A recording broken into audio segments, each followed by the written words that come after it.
So, I've said it several times on the show. Do you know how to get in touch with the FBI if you need to? Well, I called the FBI. An interview with Special Agent in Charge Matthrew DeSarno of the Dallas Field Office. This is a bonus episode of The Business of Tech.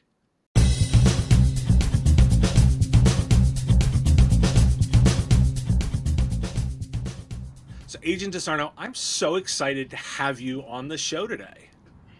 Well, I'm excited to be here. Thank you, Dave. I appreciate you having us. So, just for context, give everyone a little bit of a sense of what your purview is within the FBI. Sure. I'm currently the Special Agent in Charge of the FBI's Dallas Field Office. The Dallas Field Office covers the northern half of the state of Texas. We've also have field offices in San Antonio, Houston, and El Paso. But I cover everything from Amarillo to Lufkin, so pretty much the northern half of the state. I've been an agent for 20 years. I have significant experience in criminal violations, including violent crime, gang crime, civil rights, white-collar corruption, and then spent a good amount of time in leadership, organizational leadership of our Counterterrorism Division. I spent time as the head of counterterrorism operations globally, and then I ran our criminal and cyber operations and investigations in our Washington field office, and then for the last 3 years I've been here in the Dallas field office, where I have responsibility for all programs, all violations, and I spend a good amount of time focused on cyber issues, cyber threats related to criminal actors and national security cyber actors, and I'm real proud of the work that we've done up to this point in the field office in mitigating those threats. So you're real hands-on, which is exactly why I wanted to get you on to. And in fact, the reason I thought it was useful to talk about this is we talk a lot in cybersecurity about all of these best practices and the things we should be doing for our customers. But I actually think the area that we as the providers and those focused on providers are failing down is we may not know what law enforcement needs and how that process works. And in fact, I want to start with a really simple question that I suspect most of my listeners wouldn't even know where to start. So you're an MSP, you're a provider, you're managing your customer's network, and you recognize you've been breached. That moment. And you've got that moment of shock. Is that a crime scene? Am I supposed to hands up? Like, what's, from a law enforcement perspective, what's my first movement there? Yeah, no, thanks for that question, David. I really appreciate it. I think to kind of put that in perspective, it's important to understand. I mean, to answer your question real briefly, I say your first move is to call the FBI, but we'll get into kind of why that is and what are the benefits associated with that. But I think it's important to kind of talk about the overall cyber threat, U.S. government approach to cyber threats and where different entities fit in, because I think that's a point of some misunderstanding sometimes, and I think I don't even think we all agree on the definition of what do we mean when we say cyber. But okay. I will tell you this: so the purpose of the FBI cyber, the mission is to impose risk and consequence on cyber adversaries to ensure that the United States' safety, security, and confidence in a digitally connected world. The FBI uses our unique authorities, our world-class capabilities, our enduring partnerships to complete an essential mission for the government's effort in an ever-changing, increasingly complex ecosystem. So no agency does this alone, right? We sit right in the middle of this ecosystem. On the defensive side, on the government portion, obviously there are many private sector companies working on the defensive side as well. On the defensive side of cyber, you've got DOD and CISA, whose job it is to protect and provide assistance to the private sector and critical infrastructure and build up defenses. On the offensive side, we've got intelligence agencies that can impose risk and consequence on adversaries. We and those intelligence agencies work regularly with foreign partners to do that, right? Where we sit is right in the middle because we are both a law enforcement and an intelligence agency. Our job is to respond to incidents, provide attribution, and then help partners impose risk and consequence on adversaries. Sometimes that includes a law enforcement risk or consequence. Sometimes it includes some other type of risk and consequence. But we have broad authorities and a broad footprint, and agents stationed throughout the country, unlike any other U.S. government agency, to physically respond, develop the intelligence that we and our partners need to take significant action, which could include arrests, it could include infrastructure takedowns, it could include sanctions, sometimes includes diplomatic pressure, sometimes it's DoD action, sometimes it's a combined combination of those authorities and those outcomes to put that kind of consequence on the actors. It's not a perfect parallel, but in a lot of ways we're working against cyber threats in the same way we learned to tackle terrorism after 9/11, in two different ways, really. Relentless focus on prevention and disruption, and then setting aside thoughts about credit and feeding information to our partners who are best positioned to hit the adversary. Now that includes oftentimes foreign partners, sometimes includes partnering very closely with U.S. private sector. We don't wait till we're done with an investigation to launch a disruption operation or hand information off to our partners. The imperative is action, and we'll continue toward attribution and getting a full picture of attribution.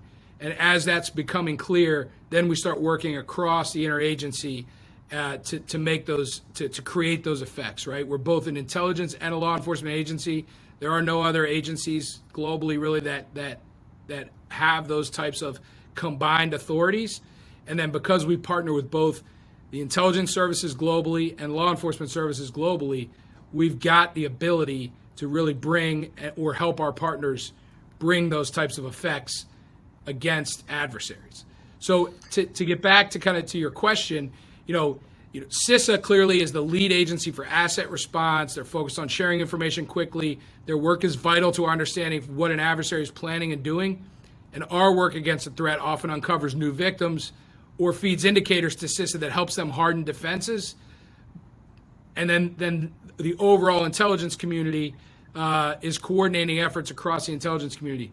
Our job is to to interact with the victim, get attribution, and then work with partners to provide some level of accountability against whoever it is that caused the incident. So, with that being said, a call to the FBI, and we can talk more specifically about what that kind of looks like, but a call to the FBI, in my opinion, is imperative early.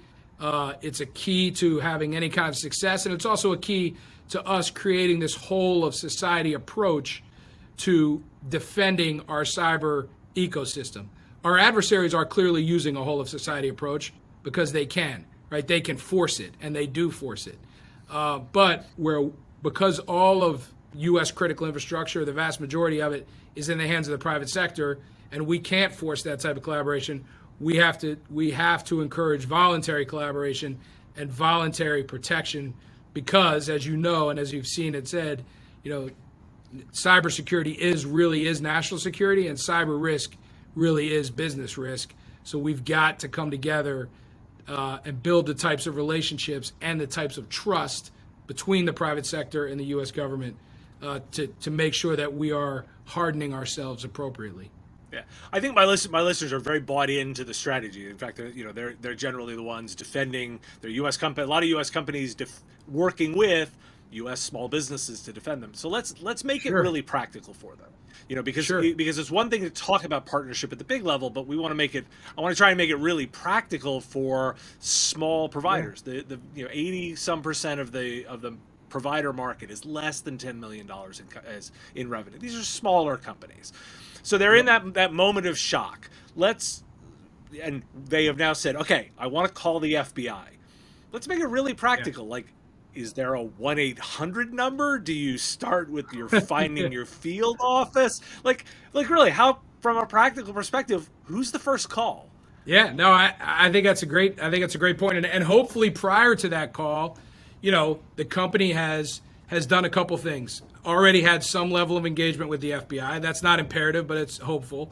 And then second, hopefully that company has an incident response plan that exists, has been practiced, and in that incident response plan there is a phone number to call, there's a contact, a specific point of contact, and in the absence of that, the call is to either you could go to ic3.gov and submit an incident report. You can call 1-800-CALL-FBI, or you can call your local field office, and you will get an immediate response from the FBI. Now, what a good engagement looks like. I can kind of go over that. So the victim reaches out to their local FBI office immediately upon realizing they're a victim of a ransomware attack. Ideally, they know who to call because we've already established the relationship, or there's been some sort of outreach done by us already. So our cyber squad responds, right? And we and the victim have an open dialogue about what they know, the type of information we need to best help them. For example, information about how actors got into the network. That helps us warn others and helps us feed into the defensive side of that U.S. government ecosystem.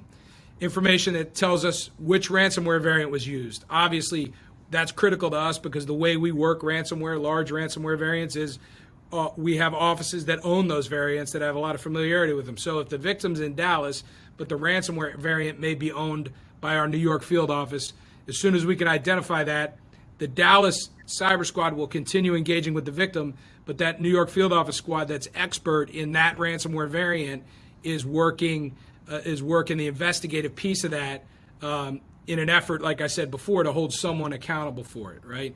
And each of these incidents also provide us additional evidence or clues that we need to pursue people responsible. So we're looking to work with the victim to collect technical evidence that we can run against our databases, share with our partners, and also use in furtherance of attribution. Much like a serial killer, cyber actors continue to target additional victims. So every detail we get gets us closer to being in a position to disrupt the ransomware variant, to disrupt the actor, to take some sort of action. So what I'm interested in there too is this. So say they don't necessarily they don't know the variant yet, or something. They literally are identifying. Is that okay? Is it okay that they're calling in really early before, literally they may have just discovered and before they start poking at it? Is that a good thing or a bad thing to call that early? Absolutely. I think that's totally fine, right? I mean, if they don't know, that's completely fine. Now, the reality is most of these net defenders and most of your listeners likely are all over reading threat intelligence all the time, and they do know which variant it is, or at least they know how to give us a marker that tells us very quickly which variant it is. But they should call us whether they know that or not. When certain steps are taken before or during a cyber incident, they help us preserve investigative equities, and it allows us to also collaborate together without causing retained counsel or in-house counsel lots of problems, right? We have a challenge with often an incident occurs and either retained counsel or in-house counsel doesn't want to tell anybody about it at all, nothing, put it down. That's challenging for us. That inhibits our collective ability to mitigate the threat. And I think there are things that we can do ahead of time. So, in addition to maintaining the updated incident response plan, I think an MSP should consider creating an information sharing plan that identifies what information and what data is approved to be shared with law enforcement in an incident, right? The plan can be obviously approved by or created with internal or external counsel so that when the incident happens, we already know we're talking to the FBI and this is what we're giving them, and we are approved to give them this information, right? I think another key thing to maintain as an MSP or as any potential victim is an up-to-date network diagram. Includes hardware, software configurations, connectivity between your infrastructure and that of your downstream customers or third parties. If that's up to date, we can mitigate much more quickly. Obviously, the company can mitigate much more quickly, but we can also use that for investigative progress very quickly. Another key thing to maintain is a list of the organization's IP space, its public footprint, right? To include major ingress and egress points to the internet and external connection points to downstream customers, so that we can see that, you can share that with us, and we can start to provide warning to other people, right? It's important to collect and segregate network, server, and endpoint logs concurrent with or prior to a remediation effort, right? This promotes investigative and attribution work while also helping victims analyze the breadth of the impact, what data was lost.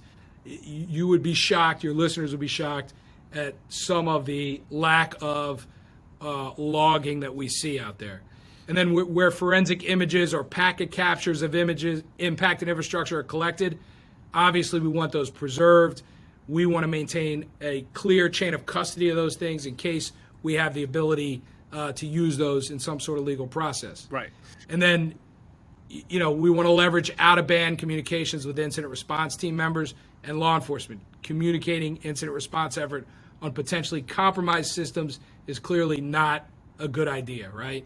And then in the case of ransomware, any communication with the malicious actors, any ransom negotiations, any virtual currency wallets, any types of selectors like that, those are critical pieces of information that help us potentially recover ransom payments and also make seizures of ransom payments down the line. If somebody's calling in really early, are you recommending or not recommending people engage with the threat actors to even discuss ransoms? So that's kind of situationally dependent, right? If someone's calling in early, my experience has been by the time they're calling us on a ransomware attack, they are already engaged with that ransomware actor in some sort of a negotiation, or they've already retained a third party to do that. Because we're asking for quick calls. The reality is we're getting those calls after that. Those initial steps have already been taken. I would say negotiating with ransomware actors is something that we would like to certainly have firsthand participation in. If you compare it to a kidnapping for ransom or a terrorist hostage-taking situation, we would never want the family of a kidnapped victim to be negotiating with people demanding ransom without our ability to influence that with our crisis negotiators, our experts, and our attempts to gain investigative advantage during those negotiations and to glean investigative evidence during those negotiations. So, the bottom line answer to your question is we want to be sitting right next to you or be pushing those keys on the keyboard with you while that negotiation is going on.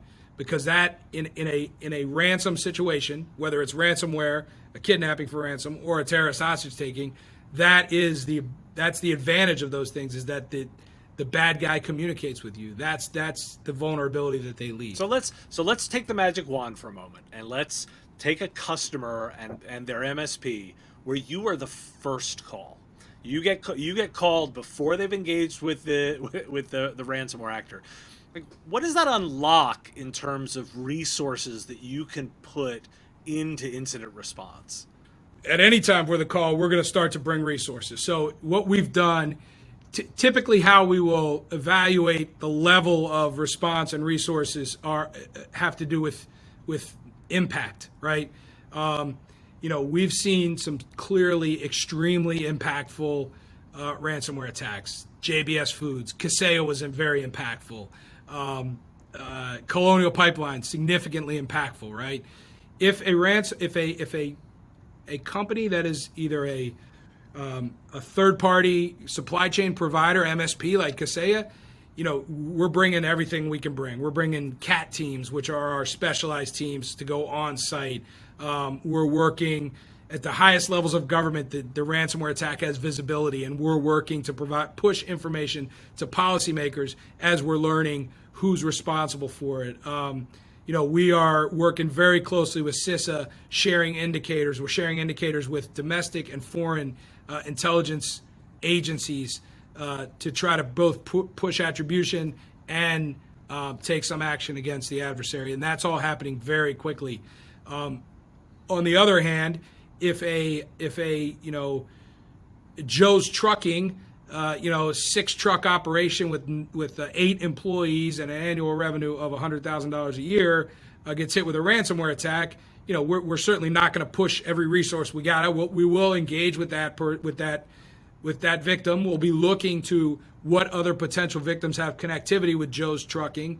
What are the indicators of compromise? What was the variant? And then we'll refer that and likely coordinate also with CISA to help them harden their defenses.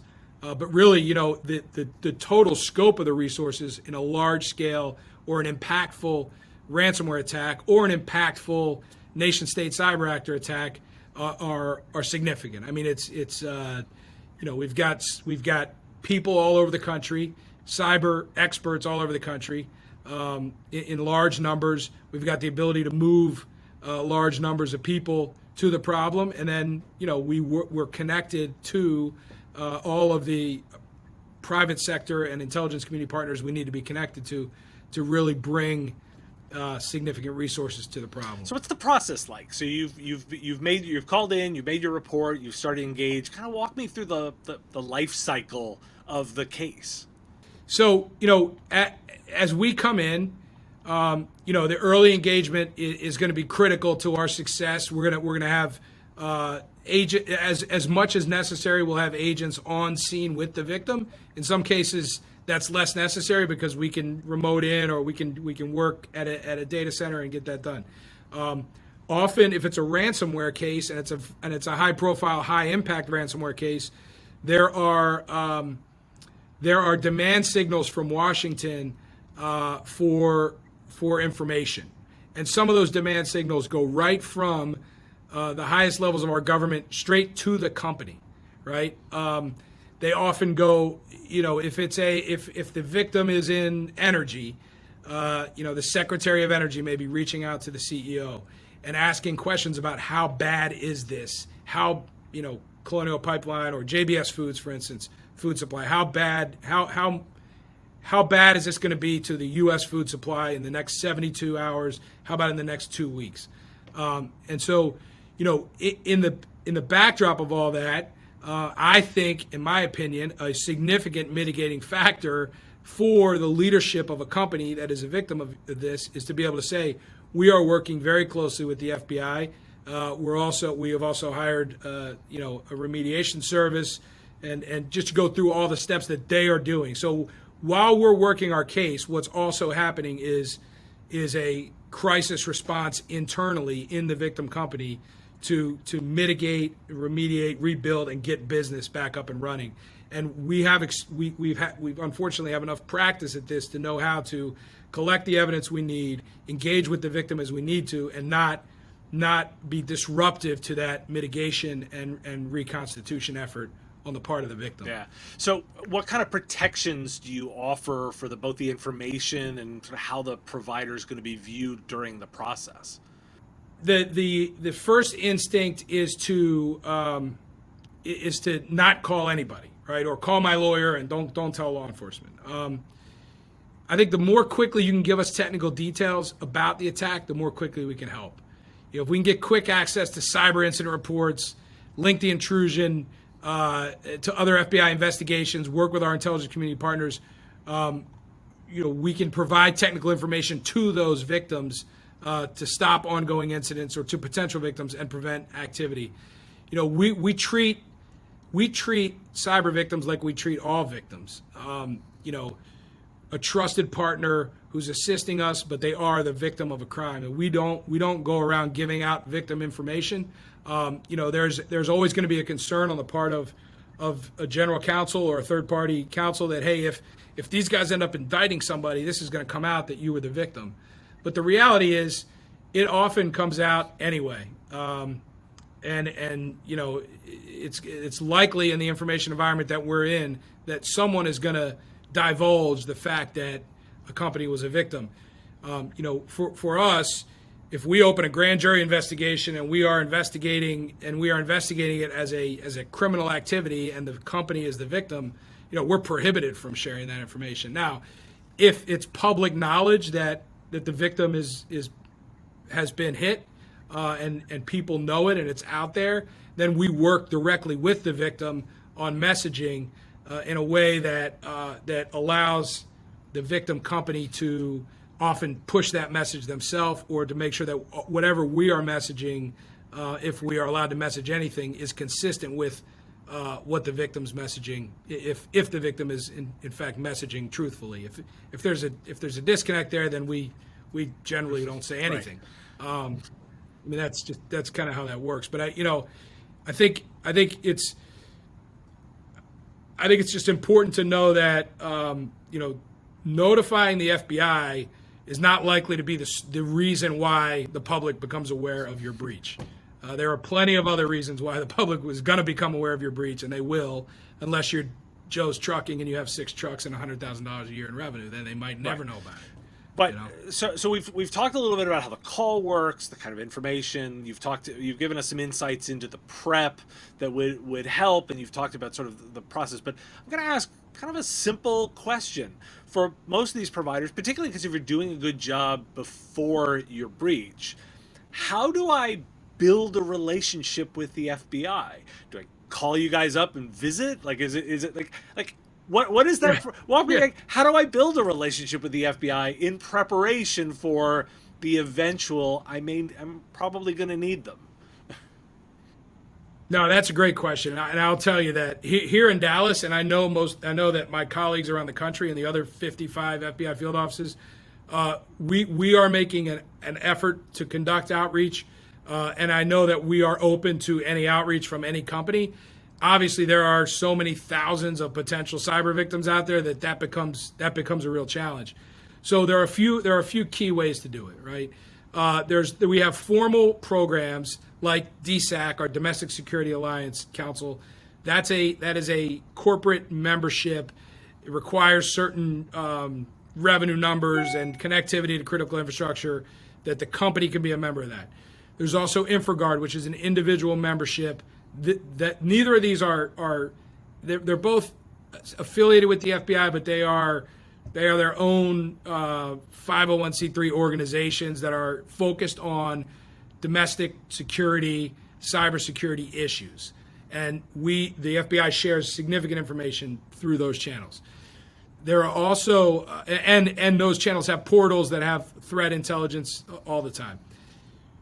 Here in Dallas, we do multiple different seminars throughout the year with different groups, typically industry specific, but often broader than that. And then we send out an email update that's got my cyber supervisor's names on the bottom of it, with key updates about twice a month to a large list of people who we know in the area to be cyber net defenders, people who are in industry that are contacts of ours right now. Every time I meet someone or my cyber supervisors meet someone from a different company or someone that is interested in learning more about having a relationship with us and protecting their organizations, we add them to that list, and then we have interaction with them. But there's nothing preventing anyone from calling their local FBI office and saying, I'm a net defender at X company and I don't know anyone in the office. I'd really like to talk to somebody in general about cybersecurity and my role and incident response, and you will get a call back from an FBI agent, a cyber agent, or a cyber supervisor who can have a relationship. Well, I think you've given us that action item at the end or something to do with. Agent DeSarno, I really appreciate you joining me today. Thank you very much, Dave. Thanks for having me. Thanks for your time and attention. Time is a finite resource, and I really value you giving me some of yours. If you like this video, you can let me know with a like of the video, and even more valuable, hitting the subscription button. My content is all free, and I use metrics like subscriptions to pay the bills, so it has real value. The content here is produced under ethics guidelines posted at businessof.tech. If you're interested in more content like this, you can get access to content early via our Patreon at patreon.com/MSPradio. It's our give what you want model where you set the value of what you think the content is worth. If you like this podcast, you can catch it daily as the 5-minute news and commentary show, The Business of Tech, available on all your favorite podcatchers with links at businessof.tech. Just hit that big blue button to subscribe. Again, thank you for taking time out of your day to listen, and I really value the interaction. If you want to say something in the comments, I do respond and watch all that, and I look forward to talking to you next time.